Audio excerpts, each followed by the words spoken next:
wonderful. Hopefully you can see my headline slide, which is today's webinar is about how to be a transformational leader.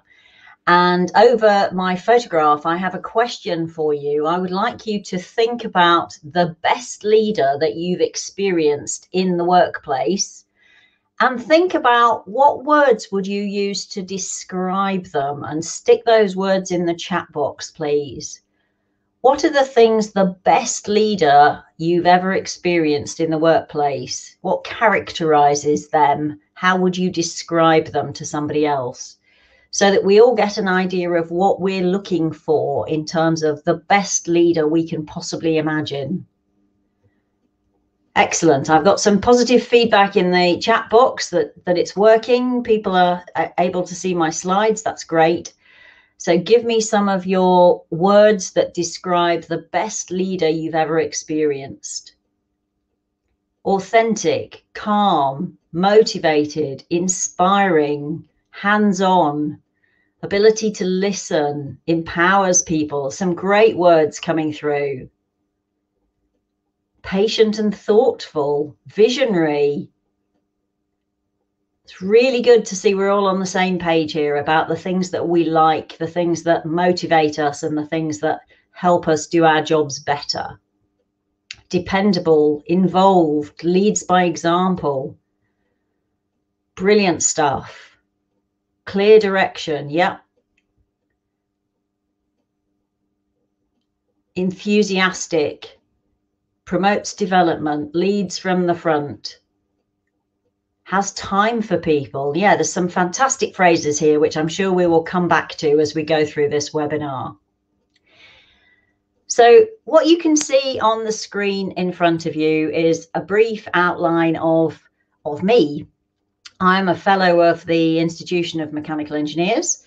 And not only do I run training courses for them, I teach management skills and communication skills. So some of you may have come across me running the technical report writing courses.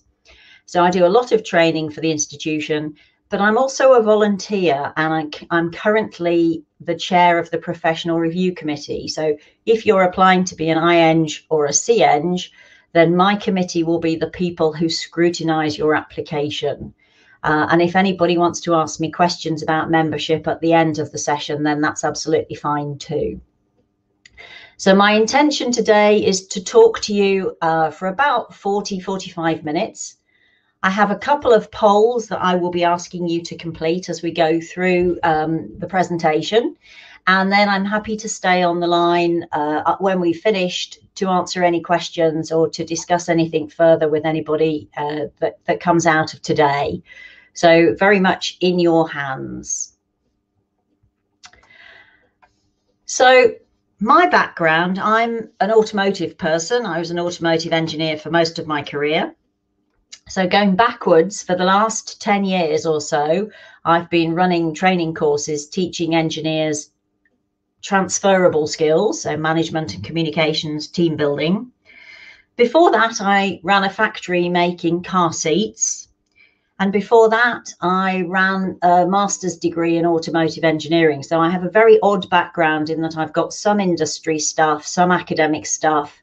I've also worked in the finance department, the HR department, operations management, design engineering, a whole raft of areas. So my skills are quite broad.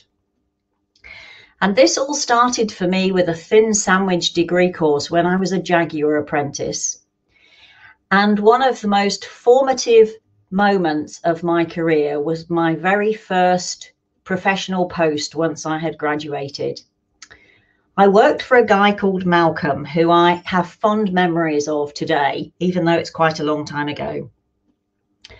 Malcolm was quite unusual at that time, in that he was a manager who would sit down and talk to people.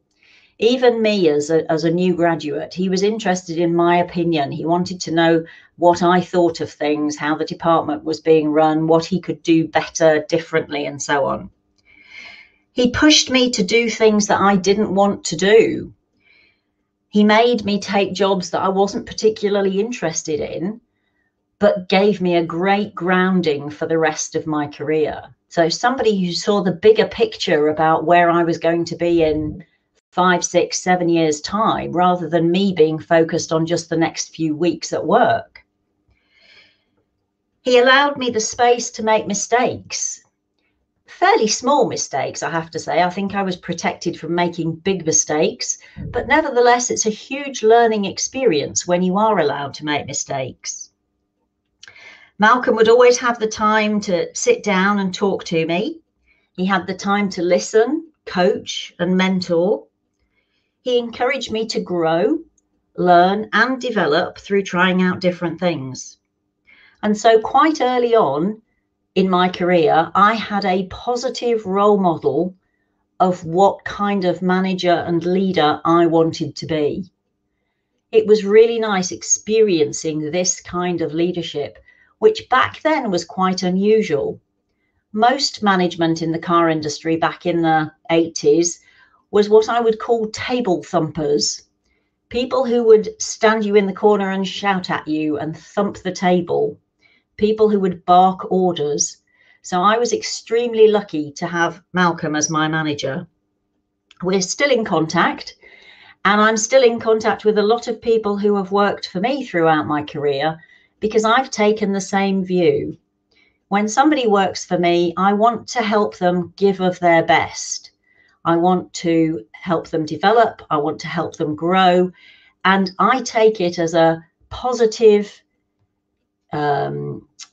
affirmation of my style of management if somebody comes and poaches my staff, because that shows I'm doing a good thing. I'm developing them to be people that others want. So we should all be encouraging people to grow in their careers.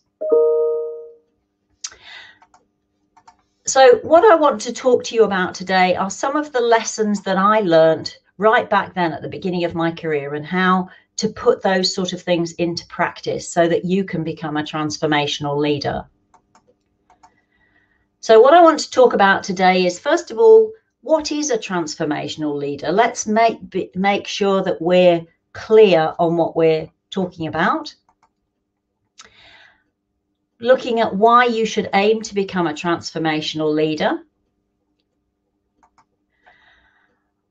Why an inspiring vision is really important. How to motivate people to develop that vision. And why setting time aside for your personal development is so important. So that's the agenda that I have for today. And my objectives by the end of today, I would like you to know what makes a transformational leader. Have an opportunity to think about your own skills and development needs against the transformational leadership capabilities. So what are the things that you're already good at compared with the things that you might want to either get better at or develop if you don't do them at the moment? I'd like you at the end of this session to be able to identify the key areas that you should be working on, the things that are personal to you that will help you be better as a transformational leader. And then when we finish the webinar, I do hope that you'll take some time to think about an action plan for yourself, the things that you want to achieve and how you might go about doing that. You might need input from others, so it might be something that you need to raise with your manager or some of your colleagues. And I would also say, don't forget to add this to your CPD records. So make sure that you're thinking about the goals you're setting for yourself and then how you're going to achieve them as part of your continuing professional development. So I'd like to give you two versions of leadership. And the first one, if you think about the traditional view of a general in the army. In this model, we have something that is very hierarchical. So there are different levels of management and control is passed down through those levels. It's very much command and control. The motivation and skill levels of the people that are being led are very variable. It's very much a tell style of leadership. So the leader tells the followers exactly what they have to do. They're aiming for uniformity. They're aiming for everyone to respond in the same way. But they are dealing with life-threatening outcomes. And so it's really important that we have reliability, that when an order is given, people don't start thinking about whether they're going to obey. They just get on and do what they've been trained and told to do. So this is a very traditional view of leadership. At the other end of the spectrum, we might like to think about the conductor of an orchestra. Somebody who leads in a very different way. So as a conductor in an orchestra, it's very consensual. You can't lead the orchestra if they don't want you to.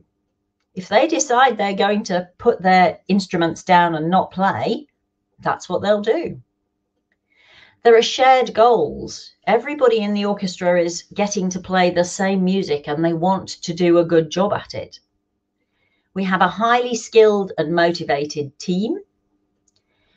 We have a continuous improvement culture. Every time they practice, every time they're playing together, they want to get better at that particular piece of music. They learn from each other and they listen to each other in real time. As they're playing, they're listening to what's going on in the other sections of the orchestra. They're not dealing with life-threatening outcomes as they are in the army. And in this environment, it allows individuals to shine. If you think of the soloists who get to stand on the stage and show off how good they are at what they're doing. Last week, I was actually at an orchestral concert. So in socially distanced times, it's quite an unusual thing to do. And it was, for me, it was quite exciting because it's the first time I've been to a concert in about 2 years. And one of the other things that occurred to me as I was watching the orchestra play is the only person who has all the music is the conductor. Each of the individual players only has their part of the music. So the conductor is the only person who has the bigger picture of how it all comes together. So if we think about those two different styles of leadership, we have the hierarchical version where the general in the army sets the constraints, sets the limits, exerts control. It's a very disciplined environment, and it's about managing the time and the process. Whereas in the orchestral environment, leadership is about removing obstacles, encouraging creativity, creating emergent behavior. So as situations change, allowing people to adapt, developing people, and managing achievement and output. Now, Kirsty in the background is going to give you a poll now, and I'm going to ask you, from a management perspective or a leadership perspective, which would you prefer to receive, A or B? Which type resonates with you? Hi, Penny, it's Rob. It's going to be me launching the poll, but so okay. Everyone, I'm just going to launch the poll now. You're going to get about 20 to 30 seconds to answer this, and then we'll shut the poll down. But here you go. Should be appearing on your screens now.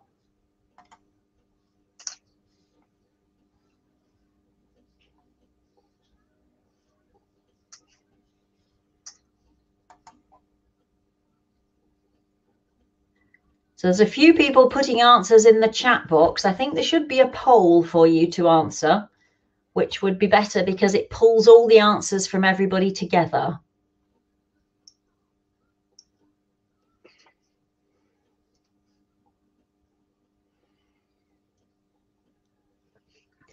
Good point, Alex. In a life-threatening situation, we would prefer A. I get that. But how often are you in a life-threatening situation at work?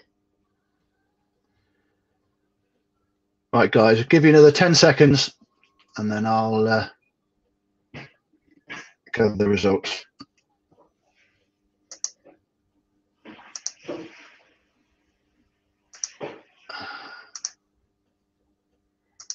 should be able to see the results. But Penny, can you see the results?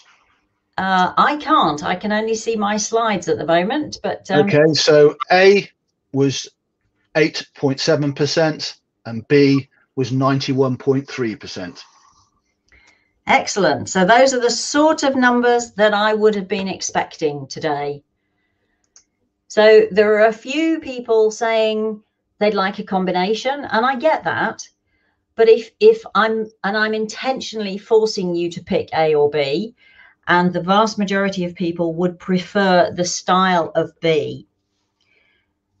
And again, it's interesting that if you are used to the style of A, sometimes that might be the sort of thing that you prefer because you don't know any differently. So it's just worth thinking about your background, your particular situation, but the vast majority of people would prefer the style of B. So let's have a look at how leadership models have developed over time. So back before the Industrial Revolution and in the 19th century, we had two models that were known as the destined man and the great man. And I use the word man because that's the word that was used at the time. And back then there was no thought that women could be leaders, for instance.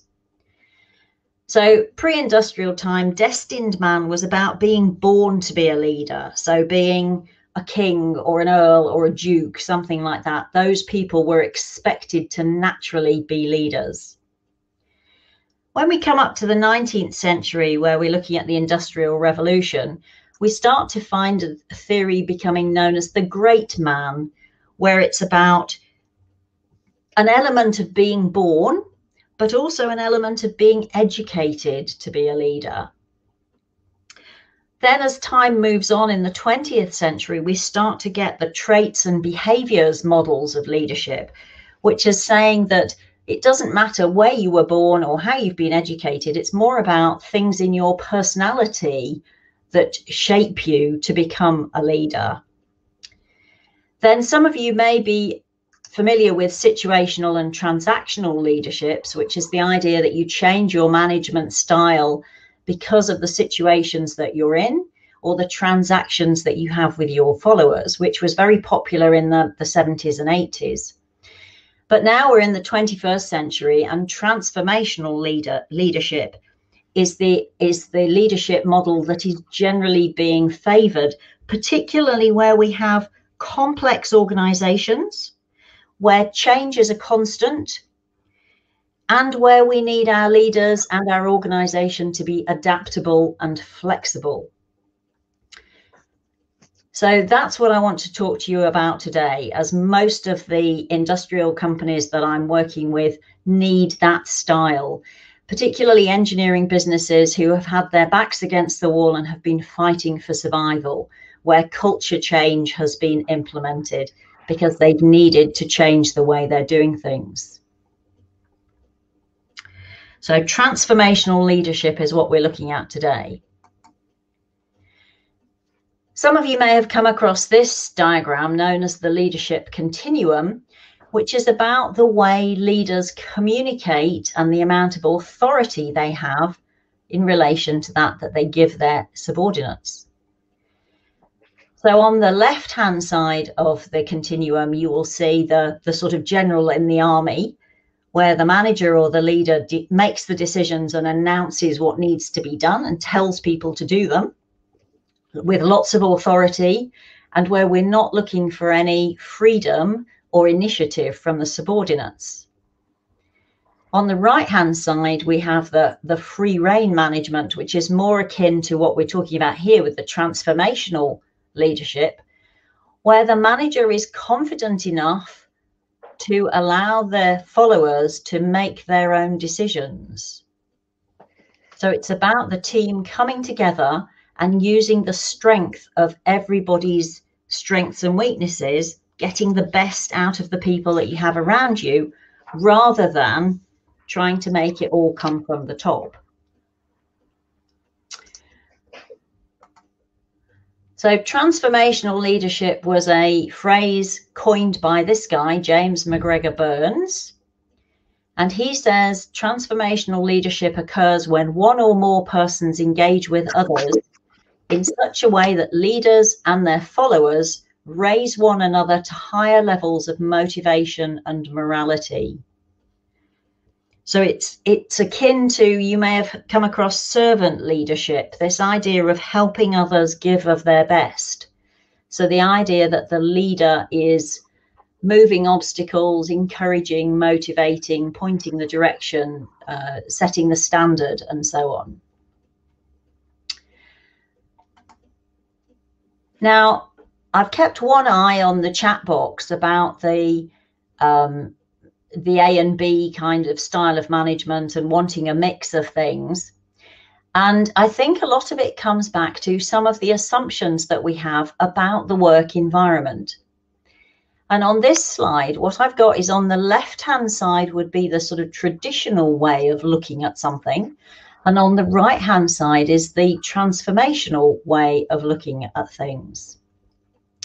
So if we think about the organization, work, and the business environment, in the traditional mindset, you know, if we go back to Fordism and things like that, they would view that control is necessary.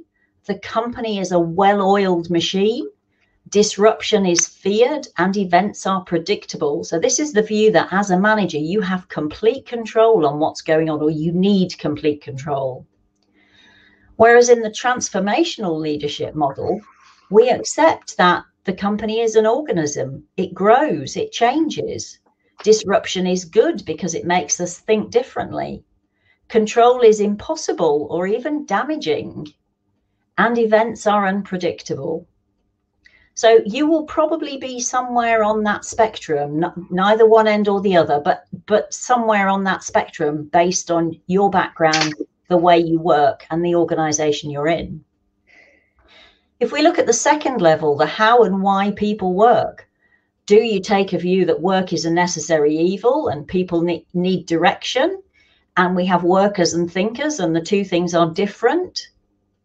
Or do we take the view that work is fulfilling and we should create an environment where people want to work and make it fulfilling and enjoyable? People work for themselves and others and will do the right thing if we give them the opportunity to do that. And as you work down that chart, you can see, going from one side to the other, how things are changing. If I think back to my father's organization, he was an automotive engineer back in the 60s and 70s. He would have been very much down the traditional side. His view was very much, he has control of his department and they do what they're told to do. And very much the need to know, communication being top down, and so on and so forth. Whereas in my world, and based on my experiences through my career, I'm much more on the right-hand end of the chart, where I believe the company is an organization. I want innovation. I want to encourage the diversity and the range of ideas from the people who work around me. Partly, I would say, because it's hard work if I have to do it all myself. It's much better if I can create the environment where they can give of their best and we all work together. So for me, I'm very much on the right-hand side of that chart. You have to decide whereabouts you are. So when it comes to characteristics of transformational leaderships, what I'm looking for is a leadership style in which leaders encourage, inspire, and motivate employees to innovate and create change that will help grow and shape the future success of the company. So the keywords there being encourage, inspire, and motivate. And those were some of the words that people gave me at the beginning when I was asking you for words in the chat box. So you may have come across this guy, Bill Bass, who wrote a book called Leadership and Performance. And he did some work on transformational leadership and came up with what's known as the 4 I's. So 4 things that the transformational leader needs to do. Needs idealized influence. So this is about being a role model, having high standards, high ethics, high morals, instilling pride in the team, gaining respect and building trust. So the foundations of being a transformational leader. Then intellectual stimulation. So this is the degree to which the leader challenges assumptions, takes risks, and solicits the followers' ideas. So how willing are you to sit down and listen to the people in your team, to encourage their creativity and to let them know that they have an input into the direction of the business? These people will nurture and develop people who think independently. So rather than trying to squash them back in their boxes if they have a good idea, it's about how can we take that idea? How can we give people the freedom to run with it? The third I is inspirational motivation. This is the degree to which the leader articulates a vision that is appealing and inspiring to the followers. And for me, the vision is very much about having a signpost. It points the direction that we're going in, but it doesn't tell people how to get there. They can come up with their own route, but I'm going to tell them the direction that we're moving in. So motivating people here by having high standards, communicating optimism, particularly about hitting future goals, and providing meaning in the task at hand. So we're not just moving pieces of paper around, we are actually making a difference in what we're doing. Purpose and meaning is what we're looking for here, so that people want to come to work, want to engage with the company, are willing to invest effort into the tasks they're doing, and they believe in themselves. So creating an environment where people believe in themselves, they will move mountains if you think they can. And individualized consideration, the fourth I of the four I's. This is the degree to which the leader meets the followers' needs. So acting as a mentor or a coach, spending time with them, developing them, thinking about their direction, how you build them, how you grow them, how you give them support, keeping communication open, being available to them, listening to their concerns, and helping them develop themselves so that they can grow on and take bigger parts of the job. So remember the four I's. So other characteristics of transformational leaders from the research that's been done shows that as personalities and as people, they're generally highly inquisitive. They're always asking questions. What happens next? Where does this information go? That sort of thing. A transformational leader will actively seek out new experiences, has a keen interest in many topics, and they will often bring those back into their business life. They're often well-traveled and culturally aware and able to form real, deep relationships. So this is about the building trust and keeping in touch with people and building friendships when you don't work with somebody, when they've moved on to another job perhaps. And interestingly, transformational leaders are likely to have been through major changes in their life, both professionally and personally, and risen to meet those challenges. So there's some key elements there that the research has found in transformational leaders. So what I'd like to talk to you about now are 5 steps to becoming a transformational leader. And as I go through these 5, what I'd like you to think about is which of the 5 is the most important for you personally to think about working on? Where would you put your effort to make the best improvement in becoming a transformational leader? So after I've been through this slide, there will be another poll where I will ask you to pick one of the 5. So think about it as we go through. Number 1, identify the strengths, weaknesses, ambitions, development needs, and so on of your team members. It's crucial that you understand your people. You understand where they're going, where they want to go, what they're good at, what their problems are. And often this can be only developed as you get to know people over time. So it's very much about the relationship with you and the people on your team as individuals. But it's important for you as the leader to be proactive and get to know everyone who you're responsible for, everyone who's on your team. Tasks and visions can only be implemented correctly if the people delivering them work in roles which are suited to their experience and capabilities, so that they know that they have opportunities to grow and will be supported in that, rather than being given a task where they're expected to fail. Number 2, develop an inspiring vision for the future. And as I said, a vision to me is a signpost.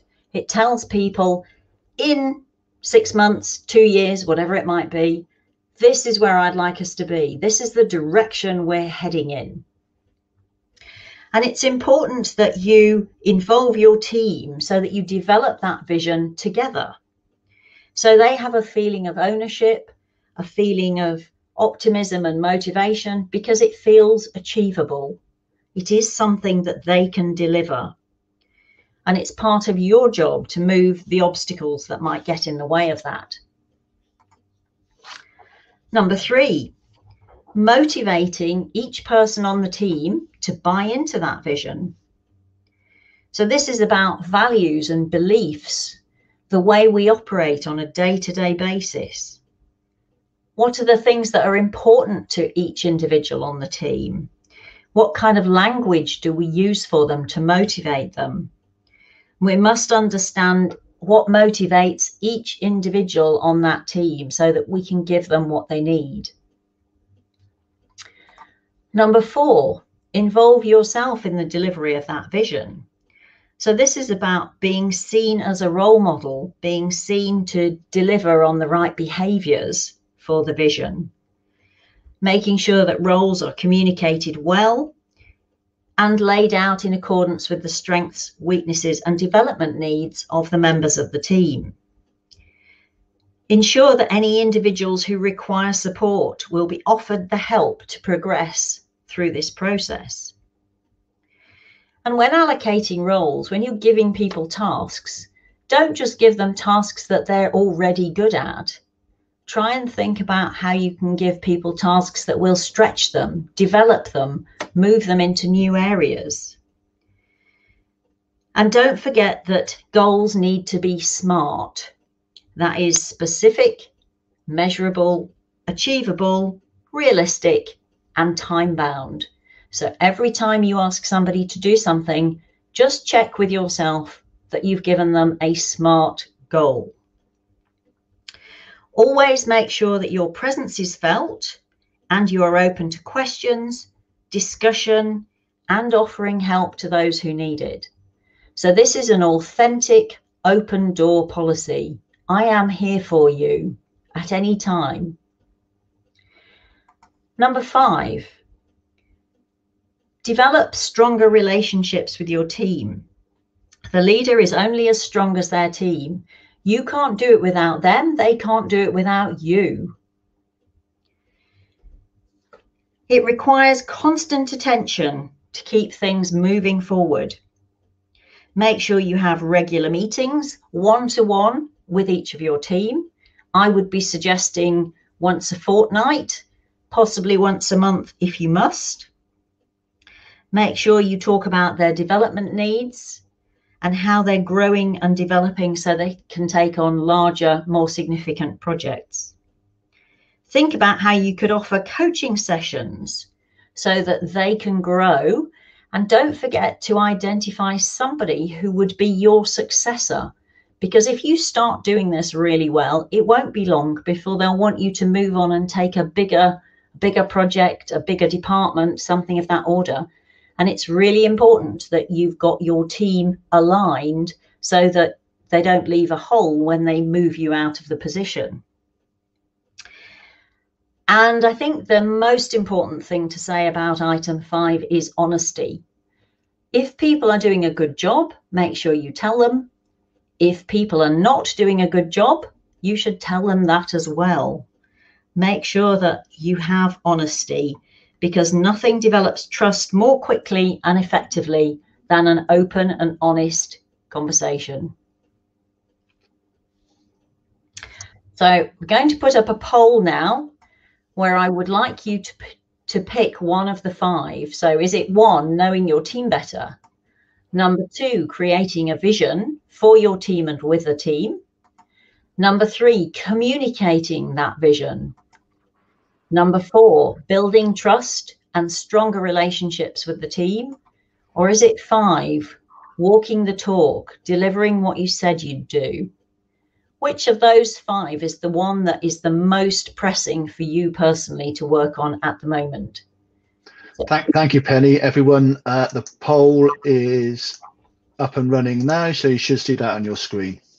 Again, I'll give you 30 seconds to answer that, and then I'll stop the poll and present it to everyone.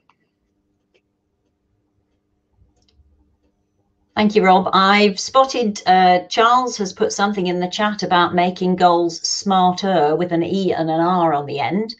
And I like your evaluate and reflect. I know smarter as extending and rewarding, so that you're extending somebody's skills and talking about how rewarding the achievement will be. Right, everyone, I shall stop the poll now. And we've ended it now, and I'm going to publish the results. Do you want me to go through them, Penny? Yes, please, if you wouldn't mind.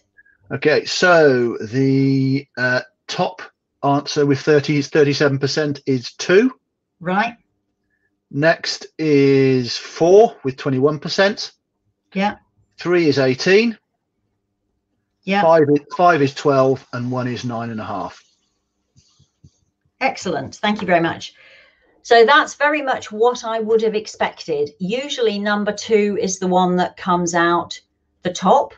And that ties in with, I think, a comment in the chat from Dan saying that it's really hard to create a vision as a middle manager with no vision from above.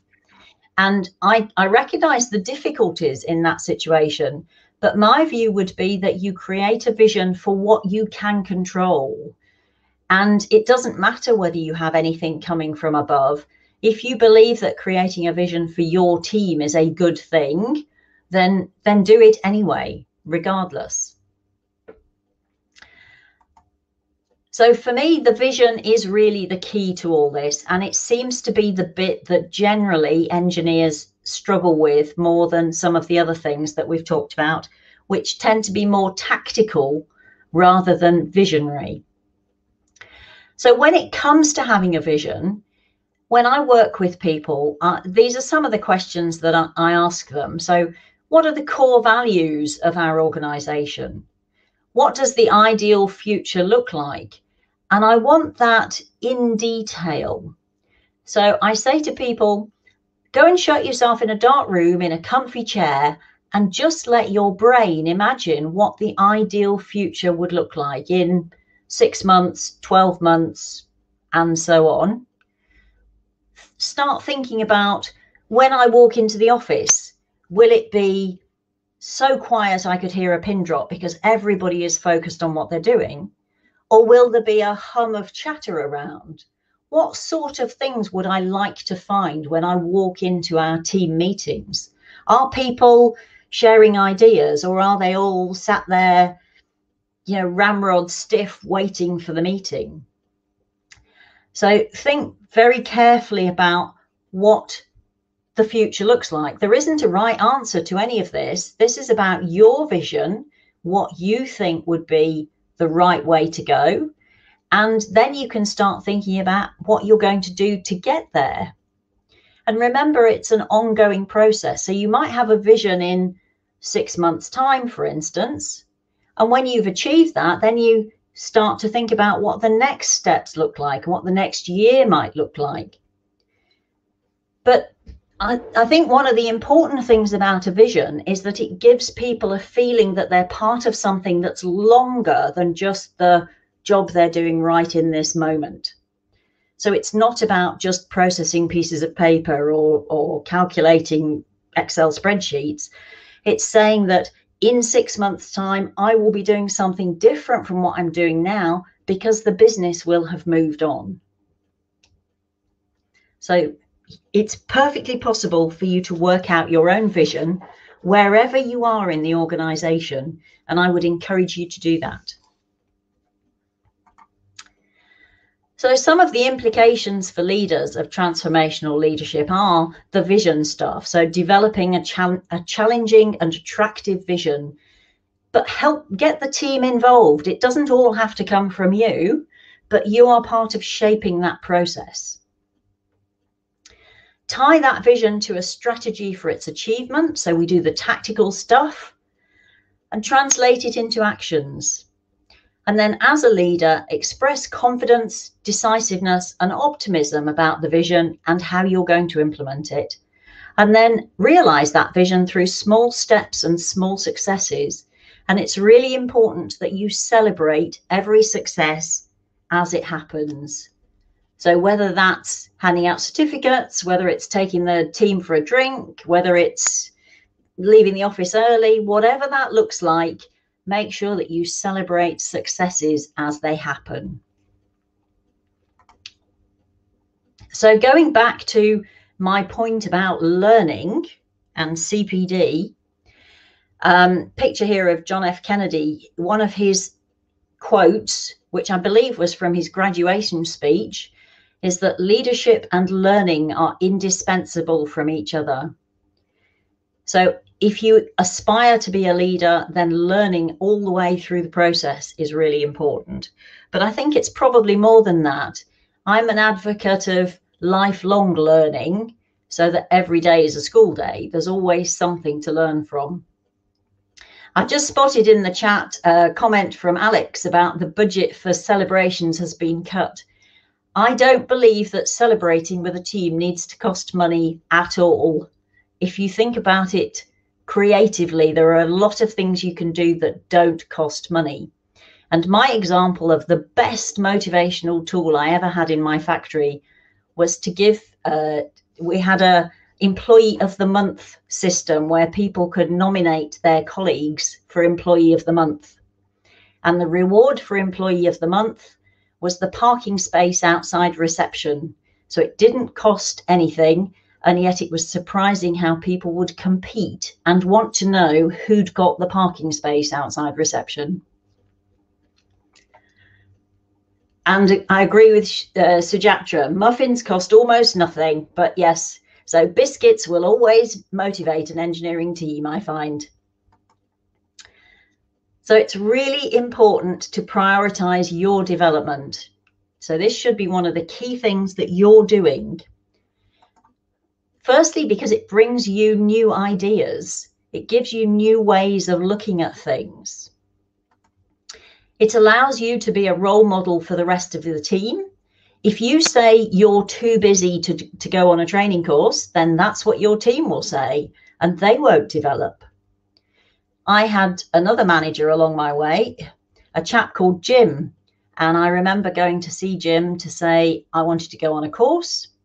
And he looked at me and he said, "You've already got a degree and that's more than I've got, so you don't need any more development." So I hope you can remember, I hope you can imagine that in that situation, it wasn't long before he had my resignation letter on his desk. So I want to be always learning. It's an interesting world. There's all sorts of stuff to learn out there. I'm inquisitive.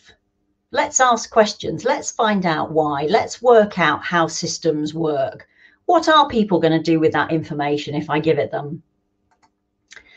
Make sure that you can coach and mentor your team, so you're learning from them as you're doing that. It helps you move up through the organization so that your influence and all the good stuff that you're doing can have a bigger impact on the organization. And it should help the people below you move up through the organization as well, because you will need a succession plan. So here's my little advert just to wrap up with. I do the 2-day Senior Engineering Manager course, which is where we spend half a day looking at visions and strategy. So this is for managers who might want to take this into more detail and start thinking about strategic management for their team and having their own vision. So that's the end of the material that I wanted to cover with you today. And I hope from that you now know what makes a transformational leader. You've had an opportunity to think about your own skills and development needs. And I hope you have some ideas on the key areas that you want to work on, whatever those may be. It may be reading a book, it may be finding a role model, it may be getting a manager at work to coach you, whatever is appropriate. And then think about putting together an action plan for yourself over perhaps the next 6 months, 12 months, whatever timescale would be useful for you. So that's the task I'm going to leave you with for the end of today. The IMechE are able to help you with your development. I'm sure some of you get the regular emails. So the next few courses we have on leadership, we have the new Engineering Manager course in August, the Senior Engineering Manager course in September, and a 1-day course called Leading Change in November. And I mentioned to you about becoming professionally registered. So again, we're able to help you with that. And if anybody wants to stay and ask me questions about any of that, that's absolutely fine. So becoming chartered, incorporated, or an engineering technician gives that peer recognition that you're doing the right things in your engineering career and that you have been recognized by your peers. So I'm now at the stage where I'll hand over to Rob, and I'm happy to take any questions that you may have. So thank you for participating on the chat today. Thank you, Penny. We've got a few questions that have come over the last 45 minutes or so. Some very positive feedback in the chat as well about your presentation, which is excellent. First question I've got here refers back to about the first poll, which is, I don't feel that Style B prohibits setting goals and keeping the team accountable. It is just a different style of arriving at the desired outcome. Yeah, yes, I would fully agree. Style B, you still have to set goals, but they may be bigger goals and they may be less specific goals. So instead of giving somebody a goal that is maybe a week away, you might give them a month away goal and give them more freedom to hit that goal in their own time and their own method and finding their own route. Thank you, Penny. Although it may be, it has many negative connotations, where do you feel the need for accountability plays in transformational leadership style for both leader and follower? I think it's actually crucial, but it comes for me sort of second to trust. If you trust people, then they will hold you accountable and you will hold them accountable. And if the accountability is not there, then the trust disappears. So the two kind of go hand to hand as far as I see it. So it's not giving people completely free rein. You're still expecting them to achieve. And generally, they will achieve better if you're more hands off. But it takes a bit of confidence to do that. And here's a general one. I think several people have asked around this question, so I'm going to paraphrase it a little bit. And basically, over the last 18 months, with the changing circumstances from sort of direct face-to-face working to a very much hybrid or remote working, how does leading remote teams and is that made a fundamental shift in how leaders have to be more transformational or not? I think it encourages you to be more transformational, but it also adds more difficulties in that it's less easy to kind of take somebody for a coffee. You know, you have to make that much more of an effort to check in with people regularly and to try and have the deeper conversations, which for some of us are still quite difficult to do in the remote environment. Excellent, Penny. Another one here, again, I'll paraphrase a little bit because it's come from 2 or 3 people. Working in high risk, heavily regulated industries, rail, nuclear, where it's very safety conscious, there will always have to be an element of traditional leadership, especially preventing loss or control or leading to an accident or incident. Yeah. Yes, I understand that. There has to be some level of hierarchy there because of the need to know exactly who signed off what, as it were. But I would still suggest that there are a number of leaders who cling to that as their raison d'etre, rather than thinking about how they can work within that environment. So some of it is, this is all I've ever known, and so that's what I'm going to keep doing, and they use it as an excuse. That would be my view. Okay. The literature which these ideas came from was published 30 or 40 years ago. What would you feel are the primary obstacles to this style of leadership becoming more common? I think with any leadership, it takes a generation for the style to really change. And part of that is education. So much of it is people behaving in the way that managers or leaders behaved to them when they were new. And I can still see that in my colleagues today. As I say, I was very fortunate in that I had Malcolm as my first example of a manager. He was quite forward looking and quite different from most of the managers at that time. But I can see that if you are brought up with a tell style of manager as your first manager, that's probably what you will learn to do, because it's what you've experienced. And it might be even part of the culture that you're brought into. But again, as we've seen over the last however many years, so many companies have had their backs against the wall where they've been fighting for survival, and they've had to bring in senior managers who have different styles and tried to implement different cultures. And that's where some of these changes are being pushed at the moment. So they're bringing in people who are transformational leaders to change the culture of the organization. Again, the next question was asked by sort of 2 or 3 people. It's how far down the tree should a leader do one-to-ones when they've got large teams? And a couple of examples of teams of sort of 50 or 30 people. Again, it's the role modeling. So if you do one-to-ones every week or 2 weeks with your first line, then hopefully, following that example, they should be doing one-to-ones every 1 or 2 weeks with their first line, and so on. So that you don't have to do all of them, but it's that flowing down the culture from the top. Excellent. All right.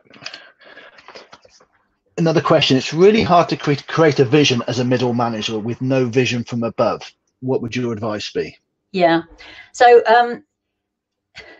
what I see when I work with companies is that often the very top of the organization, the board, for instance, have a vision, and they think they're putting it out there because they're giving everybody the right slogans, and they're putting the right slogans on the company walls and things like that. What you then find is that there's often a middle layer of what I'd call sludge underneath the board, who are people who have a vested interest in not changing anything. And then underneath that, what you get are highly motivated individuals who want to move things forward. But the problem is the sludge is set at just waiting until they retire, for instance. And my view would be, if you are in that layer below the sludge, so that the vision is not coming down to you, that is not a reason for not having a vision for the bit you can control. So get your arms around the bit of the business that is your responsibility and have a vision for that. So there's no excuse for not doing it, I'm afraid. Thank you, Penny. Couple of questions from before, and then we'll try and get through some that are in the chat box we've come to as we finish. So this one point I see is that the historic approach of organisation structure with a fixed team is changing. I'm seeing more of project-based organisations with teams that vary by project, and this can also change within the project. Does this change the dynamic of what is required from leadership? Yes and no. On the one hand, what they need from you are still the trust, the vision, the communication, the coaching and the leadership, whether that's for a project or for a department.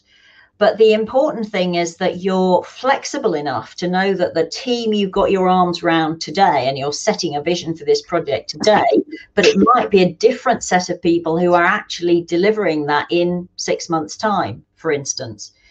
And one of the issues that I've seen quite regularly is people who have allegiance to a number of different projects. So they might be, let's say, a design engineer, but they're working on 3 different projects for 3 different project managers in parallel. And what you will find is that they will align and they will put their effort into the one where that project manager manages them the transformational way, where they get the support, they get the encouragement, they get the motivation. So if they're meant to be spending a third of their time on each of these projects, suddenly you'll find that they'll be spending 60% of their time on the one where they get good management from that project manager, and hardly anything on the other 2, because they don't feel aligned, they don't feel engaged with those projects. So if you are that project manager, get your arms around your team, make them feel they belong, give them a vision, give them a reason to do your work, and then they will. Thank you, Penny. Again, this has come from 2 or 3 people. If your manager leader is not a transformational leader, more of a to the sergeant major side of things, how is it best to deal with them? It depends what your threshold of acceptance is. But what you tend to find with those kind of managers is that they have quite a high turnover of staff. People who don't appreciate being managed that way and don't find it useful. So that's one way of dealing with it. The other alternative would be to say that you give them exactly what they need while doing your own thing and trying to keep them out of your team as much as possible. So, you have to decide where your threshold is of putting up with that kind of management. But, there's a phrase that says people don't leave companies, they leave managers. So if you have the wrong kind of manager, it will feel uncomfortable and gradually people will leave. And probably sort of on the reverse side of that, if you're trying to inspire and trying to be a transformational leader, how do you know it's working? How do you know you're inspiring? You're inspiring even. Yeah, you will know, because it's a nice place to go to work. You'll want to go to work every day. The team will be optimistic, positive. They will tell you they're enjoying what they're doing. They will tell you you're doing a good job of being a leader. The positive feedback is really important. Next one I've got here, any book recommendations? Off the top of my head, probably not. Daniel Goleman's always a good place to start. I'll need to think about that one, I'm afraid. We've got about a minute left, so is a question about the chartership and being a chartered engineer here, or more precisely, could you share some ideas on how to proceed to be a fellow? Okay, so if you've got your chartership and you're probably at least 5 years after being chartered, what I'd be looking for in addition to that is strategic leadership and evidence that you are influencing policy wider than your original job. So if you've got let's say a committee role, or you're on a British Standards Committee or something of that nature. So we're looking for that influence at a higher level. There is a tool on the CPD website for the IMechE where you can assess yourself against the fellow qualities to see if you're ready to apply. And I would suggest the next thing after that would be to find a colleague of yours who's perhaps a fellow and ask them to give you maybe a run over your application or a quick chat about whether they think you're at fellow level. Hope that helps. Thank you, Penny. And that brings us to the end of our webinar. I'd like to thank those who are still here. Thank you for attending, and thank you, Penny. Thank you very much. Thanks, everybody. And if you want to drop me an email, I'm penny.taylor@imechE.org. I'm happy to chat. Thank you.